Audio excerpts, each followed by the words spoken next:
I'm delighted to welcome Natalie Bennett. Okay.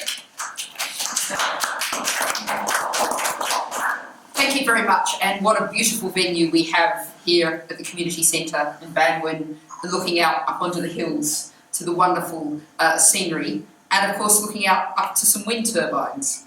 A reminder of the possibilities, the huge possibilities of renewable energy for Wales as an economic future, as a jobs generator, as an opportunity for communities to generate their own energy and build their own futures. And I'm delighted to be here this morning because we have a huge opportunity coming up. We had last year the Green surge, 1.1 million votes in the general election, which is more votes than we've had in every previous general election added together. That's a fact that's not widely known, and I think it's a very useful illustration of how far we've come. Membership of the Wales Green Party more than trebled last year, and so this really is, these Assembly elections are a huge opportunity, because of course in terms of the general election, 1.1 million votes, if we had a proportional representation election system, Caroline Lucas would have 24 fellow Green MPs with her in Westminster. We don't yet, however, have that proportional fair electoral system across the United Kingdom for the Westminster elections, but we do have it here in Wales. So these Assembly elections are a massive opportunity for the Green Party, a massive opportunity for Wales, because I think ever since the Welsh Assembly started, Labour has been, in one form or another, in government there, down in Cardiff. And that has led to a stage where it really is very sterile, very cold, not listening to the people, not reacting to the needs of communities. So I think there's a great hashtag for those of you who are on Twitter, a great message, shake up the Senate. And that really is something that Greens going into the Parliament there can make a huge difference with.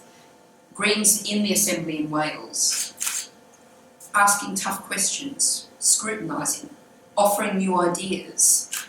They're desperately needed. The way things are going in Westminster, of course, we had the budget just this week, absolutely dreadful, falling apart before our eyes. And it's a real illustration of the fact that this government really has lost the plot, or indeed perhaps you might say their plot is becoming clearer by the day. This was a budget that benefited the wealthy and hit the poorest. It's a budget that's making the disabled, in particular, continue to pay for the greed and the fraud of bankers. Because there really is an issue we need to go back to here, which is why we have problems with the debt and the deficit. And let's say this very loudly and clearly. It is not because the government spent too much money. It's because the bankers got us into deep financial trouble with fraud, risk-taking, not even understanding what they were doing. Now who'd believe it, we are now in 2016, and we're still having conversations that say, we really must do something about these too big to fail banks. Who would have thought in 2016 we'd still be saying, we know this is a problem and we really must do something about it. There's so much we need to do differently in Westminster, and I have a phrase which is 2020 is too far away. We cannot allow this Tory government to continue the kind of damage it's doing to our societies and our communities for the next 4 years. And the fact is that they don't have a secure majority. We saw that the Sunday trading vote last week. We're seeing, hopefully, we might discover enough Tories with a conscience to block the cuts to the personal independence payments and maybe even ESA, but certainly personal independence payments for disabled people. Exactly how it's going to happen, it's hard to say. But the fact is, of course, we're also seeing a Tory party that's falling apart under the pressure of the EU referendum. The Green Party were very clear and united on the EU referendum. We had a vote at Autumn Conference down in Bournemouth, and more than 95% of people on the conference floor voted in favour of a strong campaign to call for us to remain in the EU. The fact is we flourish best when we work together to jointly tackle the problems that we face. And whether it's air pollution, water pollution, workers' rights, or indeed our biodiversity and fish stocks. One of the things you hear quite often from the other side the Leave camp is they say, if we leave, we'll get back control of our fish. Haven't seen a lot of fish swimming around with a passport tucked under their fin. I think they'd sort of have to swim a bit sideways if they were doing that. Fish don't stop at borders. We know with climate change the reality is that actually fish stocks are moving. And anyway, the amount of fish that we can catch isn't determined by any human rule. It's determined by the number of fish that are there, the number that we can sustainably catch. And that's really where the limits lie. Now, lots of people, just continue on the EU for a second, lots of people know that there's the dreadful prospect of the proposed EU-US free trade deal known as TTIP. Now, a lot of people say, oh, we should leave the EU because of TTIP. But if we left the EU, what would this government, what would even previous Labour governments have done in terms of a trade deal with the US? They would have signed up to this in a second. The best thing we can do is stay in Europe. Greens have been leading the fight against TTIP right across Europe, and there's lots of allies. 3.4 million people have signed a petition calling to have no TTIP across Europe. It must be one of the world's largest petitions ever. And in Berlin, there were 250,000 people on the streets of Berlin, just alone, saying, we don't want TTIP. Now, I'd love to think that we could get 250,000 people on the streets of London doing the same. I'm not sure we can any time in the near future. Those allies across Europe can help us to fight that. So that's the prospect to think about after the Assembly elections. But what we're thinking about now is these Assembly elections. And as I was saying, we desperately need this new green broom sweeping through the corridors of the Assembly, really stirring things up, shaking things up, asking new questions, and of course offering new positive ideas. Because it's very clear that the whole economic model that we've been following for the past 3 or 4 decades, you can call it neoliberalism, you can call it neo-Thatcherism, call it what you like, this model is broken. This model has failed even in its own terms. We saw the Chancellor having to downgrade his growth forecasts. We know that we can't have infinite growth on a finite planet. That's the reality. But the way we want to get to where we're going is not to allow our growth economy to crash. It's to build something new and different and better, something that works for the common good, something that creates jobs that people can build a life on, creates a society in which nobody has to fear not having any food on the table, not keeping a roof over their head. At the moment, whether it's 0 hours contracts, whether it's benefit sanctions, whether it benefits cuts, so many people are just finding themselves left with nothing, left going to the food bank. And I was in Sheffield a week or so back, and one of the things that I've been fearing for a while is starting to happen. They're saying the Sheffield food banks are really starting to struggle to get enough supply to keep up with demand. And I say that we actually should not rest as a society.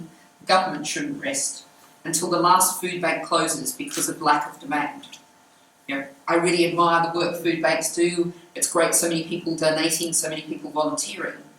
But imagine if those volunteers and that voluntary effort could instead be going into, running the youth football team, could be going into extra reading sessions at the library to help kids really get on top of reading, enjoy reading, go towards positive things, not going to ensure that people aren't actually starving, which is where that voluntary effort is having to go now. And so many possibilities. I've been going around the country talking about the Swansea proposed tidal lagoon, Swansea Bay tidal lagoon. Now that has such an exciting prospect, such enormous possibilities in terms of, instead of talking about fracking, bringing in imported American technology, mostly American people at the top, generating a few lorry driving jobs for us, whilst trashing our environment. Alternatively, we go for the tidal lagoon. That is a long-term prospect for energy, a chance to have jobs, the chance to develop the whole technology here that we can then export around the world. And it's really important to acknowledge that, of course, there are environmental impacts from the tidal lagoon. Any form of energy generation will have an environmental cost. That's why, when we're talking about energy, we should need to start, actually, with energy conservation. Something that's really simple, basically unarguable, the need for everyone to have a warm, comfortable, affordable to heat home. We have a problem in Britain with fuel poverty. We can proudly say that we are only the second worst in Western Europe when it comes to fuel poverty. Slovenia are worse than us. And that's not because our energy is particularly expensive. It's because we have really lousy quality of housing stock. Now, if we implemented something like the proposal from the charities and the unions, the Fuel Poverty Revolution, insulate and put energy efficiency measures into every home that needs it, then what we can have is we can create 100,000 jobs. We can lift 9 out of 10 households out of fuel poverty, and we can cut our carbon emissions.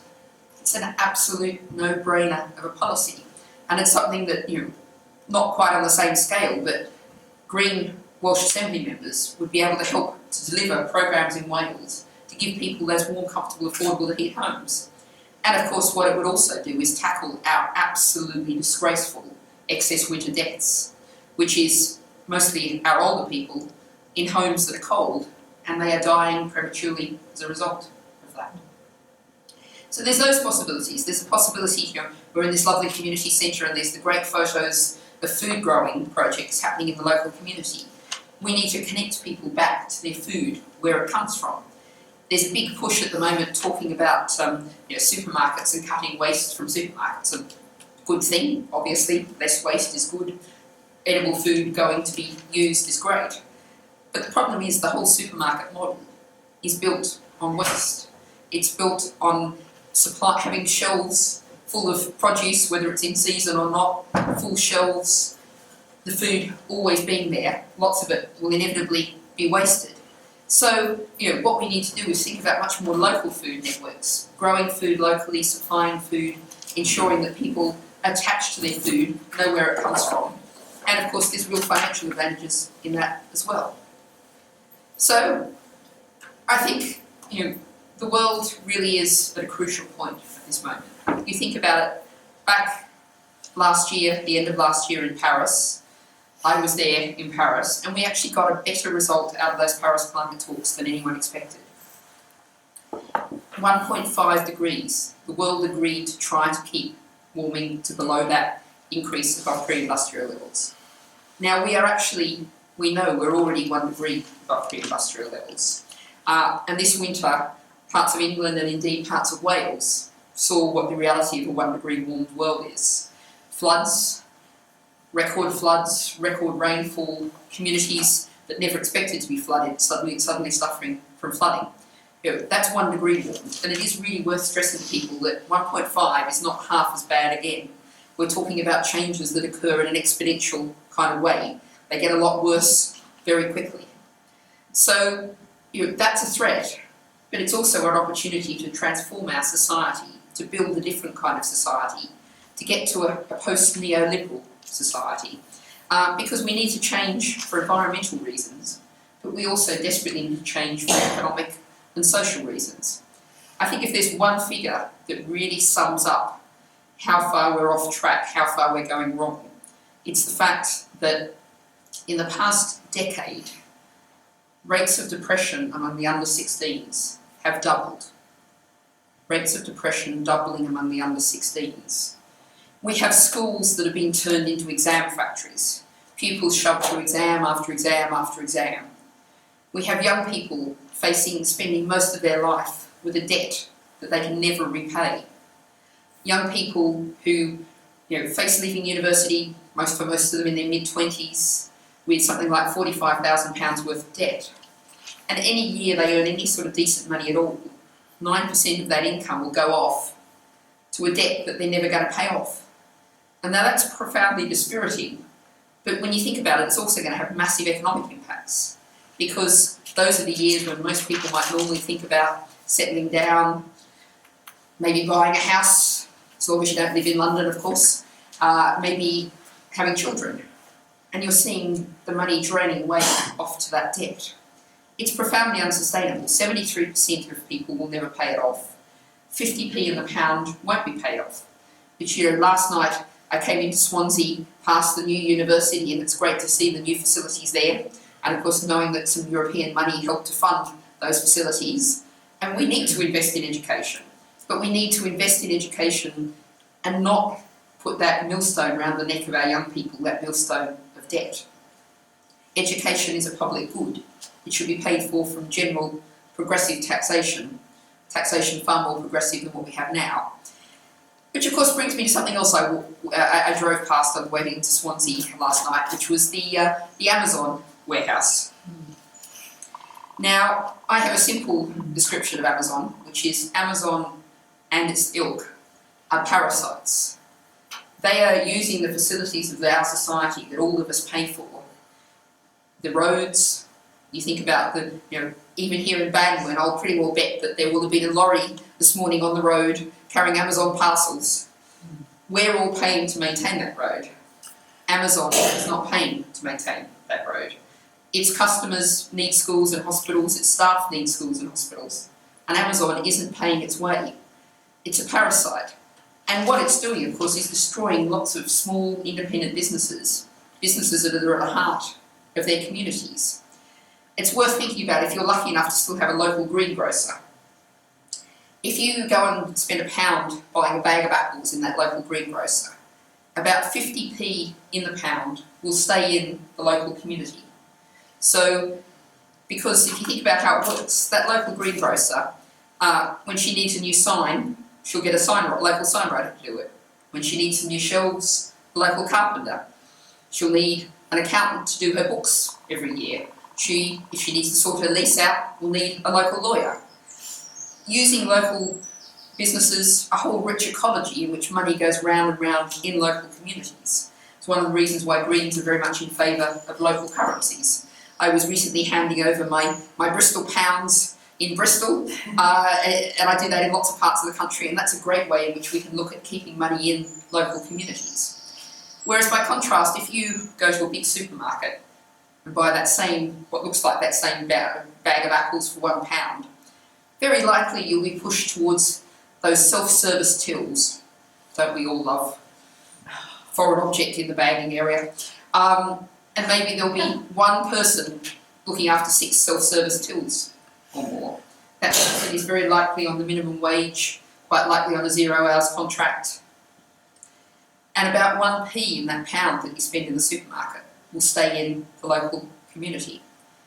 So what we need to do, what we want to do by electing Greens to the Welsh Assembly, is to ensure that we build strong local economies, support small businesses, help to level the playing field so they can compete against the big multinationals, support local food networks, support ways in which we can build strong communities where young people don't have to leave to get a job, but are able to stay locally, stay with their families, stay in their communities.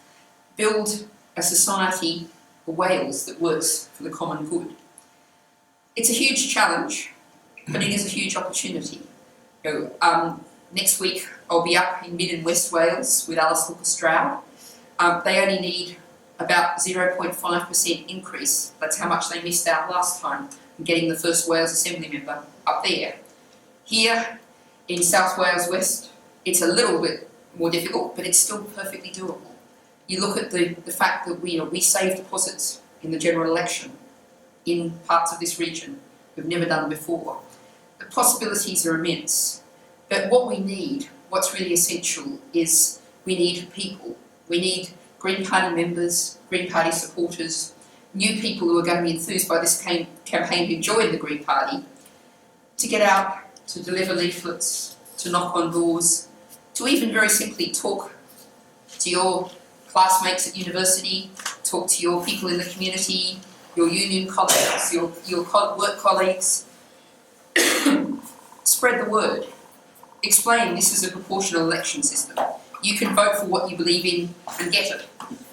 Explain that this is a real chance to shake up the Senate, to get real change in the way it works, and to say, don't you want a new voice in there, questioning, challenging, put that green broom into the Wales Assembly. I'm confident we can do it, and we can really see real change, positive change for the common good here in Wales. Thank you.